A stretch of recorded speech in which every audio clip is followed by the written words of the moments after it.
আসসালামু আলাইকুম রহমতুল্লাহি ওয়া সম্মানিত দর্শক শ্রোতা, ইসলামী শরীয়তে কোনো ব্যক্তির নিকট যদি 7.5 তোলা স্বর্ণ এবং 52.5 তোলা রূপা বা তার সমপরিমাণ অর্থ কারো নিকট হিজরি 1 বছর পর্যন্ত উদ্ধৃত থাকে, তাহলে ইসলামী শরীয়তের পরিভাষায় তাকে সম্পদশালী বলা হয় এবং তার এই সম্পদের 2.5%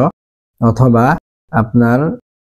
40 ভাগের 1 ভাগ তাকে যাকাত প্রদান করতে হয়। সুতরাং কোনো ব্যক্তি যদি তার সম্পদের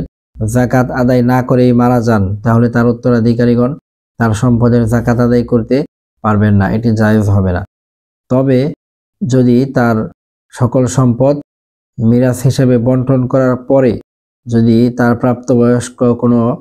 ওয়ারিস চান যে মৃত ব্যক্তির পক্ষ থেকে তিনি যাকাত আদায় করবেন, তাহলে এটি করতে পারবেন। এবং